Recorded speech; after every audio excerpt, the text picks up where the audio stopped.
Shivaji park के सामने booth विहार में खातेदारी जमीन पर यूआईटी जबरन खाली करवाना चाह रही है। इसका विरोध खातेदारों ने किया।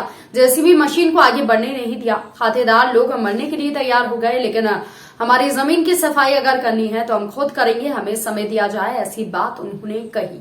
यूआईडी जमीन जबरन उस जमीन को खाली करवाना चाह रही है। इस पर 13-14 मकान बने हुए हैं और पक्के मकान बने हुए हैं। 3 पीढ़ियों से हम निवास कर रहे हैं। ये लोग इनके पूर्वजों की जमीन है, इनकी खातेदारी जमीन है और 400, 401 से लेकर 409 तक की जमीन के खसरा नंबर हैं, जो आज भी हम खाताधारों के नाम ये जमीन बोल रही है। जमाबंदी में टोटल 12 खातेदारों के नाम जो जमीन बोल रही है। कुछ लोग पूर्व में यूआईटी सचिव को मिलकर ज्ञापन दे चुके हैं, जिला कलेक्टर से मिलकर ज्ञापन दे चुके हैं, श्रम मंत्री टीकाराम जूली से भी मुलाकात कर चुके हैं। सभी ने उनको आश्वासन दिया कि अभी यूआईटी कोई कार्रवाई नहीं करेगी, लेकिन यूआईटी रात में जेसीबी मशीन उसने लगा दी, जिसका इन लोगों ने विरोध किया। इस मशीन को बंद करवा दिया। आज सुबह फिर वापस यूआईटी के लोग मौके पर पहुंच गए और जेसीबी मशीन लगाकर वहां पर जबरन जमीन को खाली कराना उन्होंने चाहा और साथ ही साथ यहाँ पर लोगों के जबरदस्ती मकान तोड़ने की भी उन्होंने धमकी दी। लोगों ने जब विरोध किया, जेसीबी के सामने बैठ गए तो कार्यवाही के ऊपर रोक लगानी पड़ी। वहीं अधिकारी अभी बता रहे हैं कि जमीन को खाली कराकर ही रहेंगे।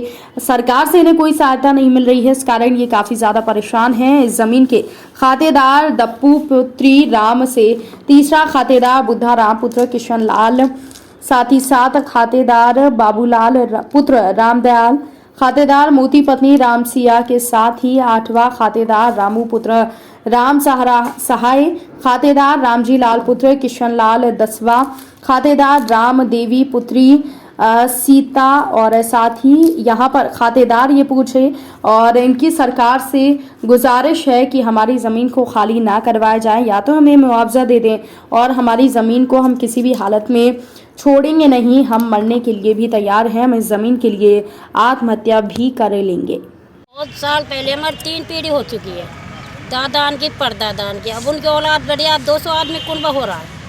तो मतलब जीसीबी रात को आती है, 12 बजे सो जाता है और ये कहते हैं रात को तुम सोओगे तुम्हारी बाउंड्री झड़ेंगी, कमरा झड़ेगा। तो वहाँ मतलब हमारा आदमी बेलदारी करना। आज से 30 साल पहले ही ज़मीन एक बार करी 30,000 को बीघो, आज ज़मीन हो रही करोड़ को बीघो।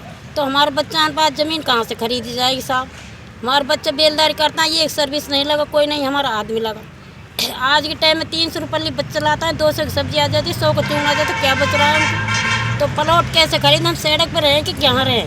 मकान बनाए तो हमने हमारी भूमि में बना रखा है, तो हमको तो एक प्लॉट चाहिए सबको।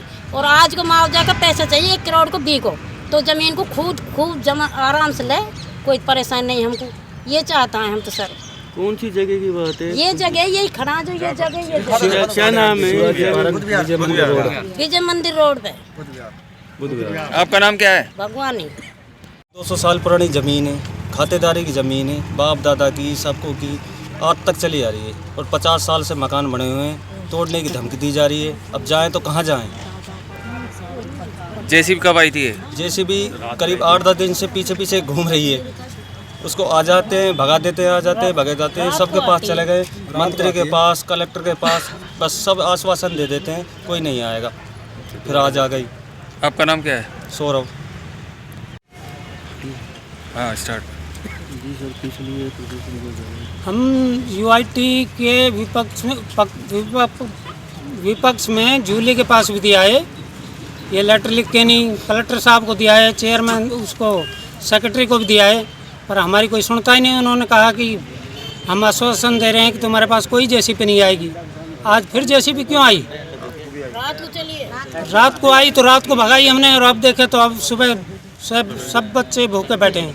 मेन समस्या क्या है आपकी? मेन समस्या यह है, हमको न तो मुआवजा दिया, ज़मीन हमारी, और 50 साल से मकान बने हैं। मैडम धमकी दे के गई यहाँ कि ये मकान टूटेंगे, खाली करवाओ। कौन सी मैडम धमकी दे गई थी?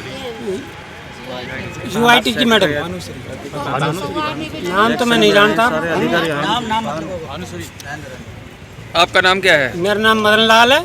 और ये दलितों पे हो रहा है अत्याचार, और दलित वहाँ जाओ नहीं तो भी गट्टा पे दिखा।